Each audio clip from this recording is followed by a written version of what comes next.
I always refused to take that role because when I working, I'm more on the supportive role, rather really take up the leadership role.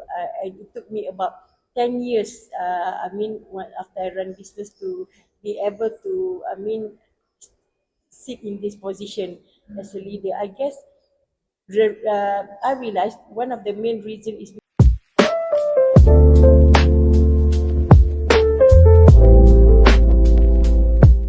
Alright, hello and welcome back to another episode of Voices for a Change, the podcast where we amplify inspiring stories and spark meaningful conversations around impact, innovation, and sustainable development goals.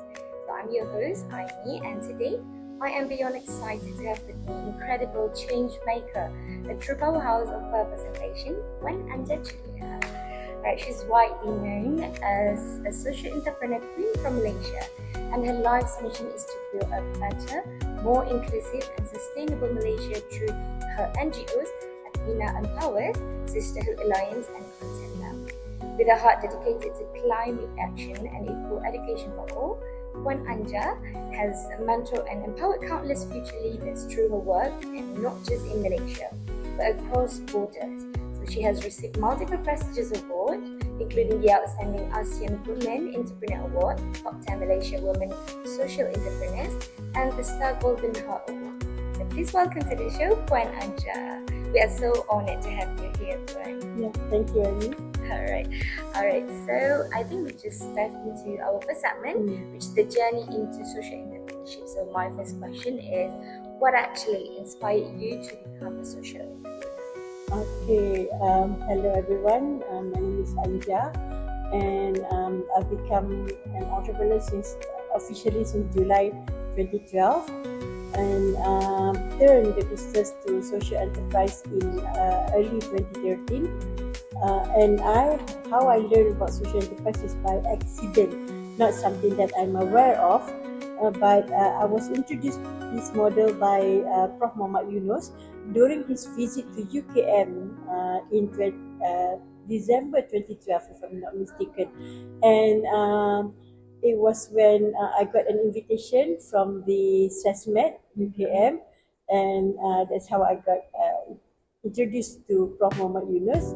And when he learned about our activities, this is where he mentioned about it would be good if we run as a social business, which and now through Google's I learned about social business as well as social enterprise. And I guess this is something that I've been looking for, something I have no idea that has existed, but I like the model after I understand about how it works.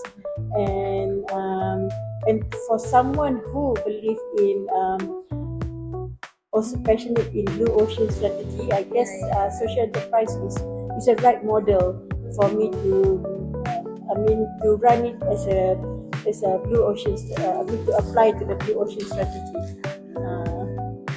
That is such a powerful story, and of course, when I join with passion also comes challenges. Yep. So, what were some of the biggest hurdles you faced when starting Athena Empowers and Sisterhood Alliance?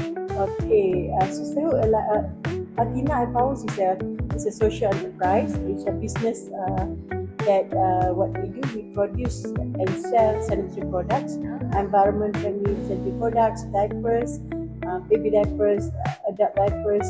And Sisterhood Alliance is totally a different model. It's a fully NGO model. However, both entities focus on girls' empowerment. Where, as a social enterprise, Athena tackles period poverty among underprivileged girls, rural girls in Malaysia. And that was when I learned in 2012 that Malaysian have 15,000 Malaysian girls miss 5 to 7 days of school in a year. In a month, result to 60 days of a year. And I guess being in the industry, it's just a coincidence that we are also selling sanitary products, and probably that's the best solution, the immediate solutions to ensure that girls the issues are tackled, and girls will be able to attend school without having other problems, because these are the community from the extreme poor, where certain products are considered luxury products, and they use so many alternatives, but we believe it's not so hygiene. And by providing our products, we ensure that they will stay in school until 17 years old. Whereas for Sisterhood Alliance, because I'm very active in NGOs, I joined several NGOs on on entrepreneurship, and I realized that not many, or maybe back then none, NGOs focus on girl empowerment, school going girls. Most of the NGOs that I met are focused on helping those who are already like sexual abuse. But as compared to, then I asked myself, what happened? Is there any NGOs that really do activities that can empower girls? And when I can't find any, I just gather a few of my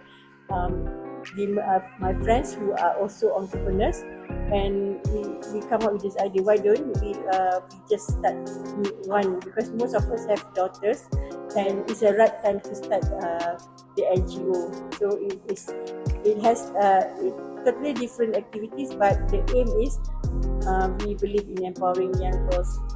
Yeah. So it's already been a long time ago Puan Anja had been fighting for girls empowerment. Alright, so social enterprises walk a fine line between generating income and also creating impact. So how do you ensure that your ventures stay financially sustainable while still fulfilling your mission? Okay, as a social enterprise, it's still a business entity when you still have products or services to offer, and from there, when you have buyers, where you get your sales, you get your revenue, and then you make profit. Except that social enterprise, you also need to tackle some social issues or environment issues out there. Like here in Malaysia, we need to be clear of what kind of issues, social or environment issues that you want to tackle. And on the business part, you need to think like any other business owners. You need to have a right model and strategies to ensure that you are still like sustain yourself through business activities, and only then you can have some profit to fund your activities to tackle the social issues. So unlike normal business, once they have they have the revenue, they have profit, they will then park to fund for CSR program. Except that social enterprise, we tackle existing problems, not just CSR. It's high impact. It can be known as high impact CSR, where you not only you run the activity, but you measure the outcome of the activity. Alright, so you can still fulfilling your mission and while also stay financially sustainable.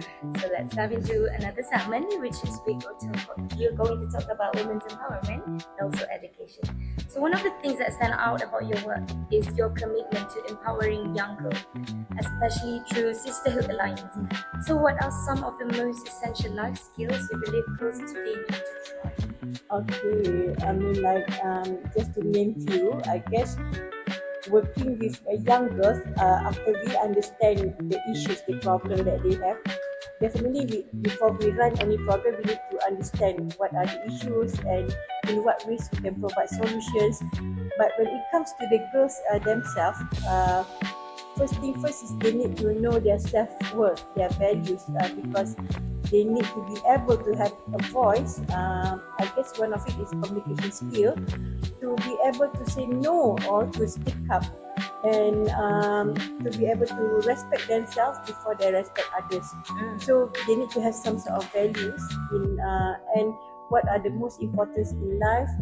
I mean, like, you need to also have education. So I guess the most important is you need to have a good communication skills, and also empathy. Being empathy, yeah, you need to I mean, while you respect others, you also need to have empathy. And yeah, I guess that's among the two values that we really I mean, ensure that it has to be in our content, when we run program. Yes, we have to have respect and empathy, and also good education and good communication skills. So many young women nowadays often struggle with self-doubt when it comes to leadership. As someone who has broken many barriers, so what advice would you give to inspiring change makers, especially young women out there? Starting their Yes, young women that struggle with self-doubt when it comes to leadership. Oh, okay. I guess I'm one of them back then, because I always refused to take that role. Because when I was young, more on the supportive role, rather really take up the leadership role. It took me about 10 years. I mean, after I ran business, to be able to, I mean, sit in this position as a leader. I guess I realized one of the main reasons is because lack of experience. That probably never have a chance to lead like maybe small activities, for example, and also lack of knowledge, because when you don't have enough knowledge, you won't be able to lead others. So I guess here the most important is to have you need to continue learn new skills, knowledge, in order for you to be able to understand others and then lead them. So I guess you need to continually seek for knowledge, gather not only in, like, for if you are a student, not only in what you learn, but outside your comfort zone. You need to be able to just get, because nowadays you can have many information. So I guess once you have that acquired some knowledge, you will know. I mean, you will have at least a confidence to lead others. No longer have self-doubt, because I was there in there. Alright, so the young women out there often struggle with self-doubt. You can gain more knowledge when it comes to leadership. Alright, we move to segment 3. This is I believe this is our second last segment. Alright, let's talk about sustainability. Through Athena Empowers, you've pioneered eco-friendly sanitary products and championed green living. Why has sustainability become such an important focus in your journey? I guess if it's based on my own experience, of course, when you start business, you want to be able to stay as long as possible. I mean, like, you need to have strategy, you need to have probably brand legacy, and I guess as a business owner, again, I will still want to talk about knowledge and gaining new knowledge outside your comfort zone. And you need to be able to not only predict, but know what's going on out there. For example, what is I mean, on the overall, on the government's aim in increase our, I mean, like, on the economic part. I'm not an economist, but I need to know, because by having this knowledge, then I know how to position. For example, in 2015, after the world, I mean, like, United Nations introduced SDG, I guess somehow I'm in the right place to be to want to learn more about SDG, and in what ways we can apply in our business. In what ways we can also, although we are small then, but we still have a big goal, and in what ways we can also that we can do to also achieve to the goals. And I'm glad that my team, my partners also have the same vision. I mean, like, hey, why don't we align our business vision with SDG? And from that moment we tweak our website. I mean, like, we changed a bit about our website and our long-term strategy in also achieving the SDG goals. And without realizing, after doing that, we start to get more and more attention, and also partnership with international companies that appoint Athena and want to work with us. So I guess from that steps, we that's why we are where we are now lah. I mean, like, get exposed in international, like global context, and be able to share our experience, and now help entrepreneurs to also get them embark on to support on the sustainability. So back when 2015, you already start focus on sustainability. Yeah. Because from the reading and from the people that you mingle, people talks about the topics, and I get myself close to the in economy. For example, back then I'm very close with Dr. Madeline Verma. She was from the Faculty of Economy of UKM.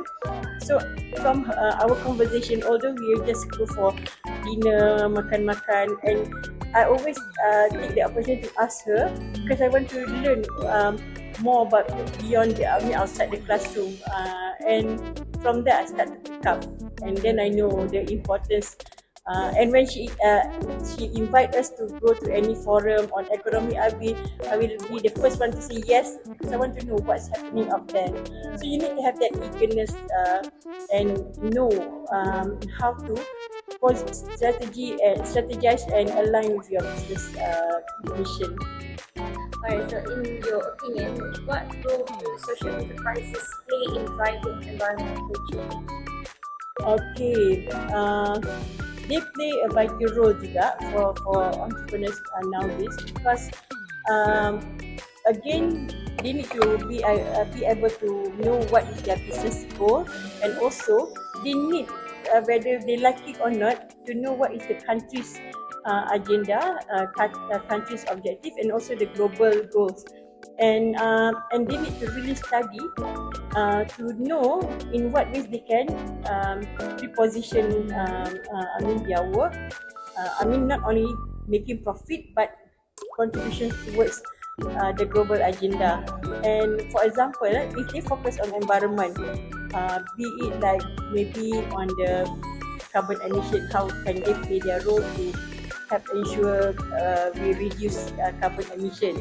But from that activities, they could help a group of maybe villagers improve their health, just because they don't even think that it would be it's like have another positive impact to the community, but because their work focus on environment has actually helped the community living in that area. So whether you like it or not, maybe whether they realize it or not, when they work towards on a better environment, it will actually affect the community living in that area. So it is very important for why entrepreneurs today, they need to have adopt the environment agenda as well in their business. There are a lot of ways, so start small, so that then you know how big that you have actually support on the environment. Okay, for our listeners, especially the students and also the young professionals, how can they actually begin integrating sustainability into their own careers or any businesses? Okay. Nowadays, like in whatever like studies that you do, you need to start as a student. You need to start to network, not only within your course mate, but maybe for example, you are in the mass communication, maybe you have like 30-50 course mate, but you need to also start to get to know mass comm student in Sweden, for example, in Scandinavian countries, in Middle East, in Europe. Just want to know in what ways can you have exchange? What are the issues that they are currently focused on their final year, for example, project, so that you won't stuck in focusing macam Malaysia ni, because maybe you have a desire, like myself, I want to go global, and in order for me to go global, what actions that I need to take now so that my future client will like engage me and bring me to the international platform. So you need to start network. If you have desire to one day seeing that you work attached with a company in Denmark, for example, maybe suddenly all of a sudden you want to engage with Lego, to work the Lego headquarters in Denmark, or you want to work with pharmaceutical company. So from now on, you need to decide where you see yourself in next 10 years. Do you want to build your like to have a niche in pharmaceutical industry or in marketing? If in marketing, in what industry? Automotive, logistics. So start plan from now and start to build your network within using LinkedIn. Get to know the people in the industry. And for young professionals, the same. You need to have network with the right person, network with the right professionals or associations, and get mentors. So I mean, like, when you are in the right network, you will be introduced to the right person, and don't hesitate to just ask the person, because I did that and it benefited me a lot. Because mentoring is different from coaching, because when you have a good relationship with a mentor, he or she can one day will like introduce you to their network, which this is what you want. So when you network the right person, you want to also expand through their network, through that person to enter their network. So you need to maybe use digital like LinkedIn or any other platform. Start get to know those in Singapore, in Thailand. Then from there, when you plan yourself to go to Singapore, then you go and meet them. That's how you start planning.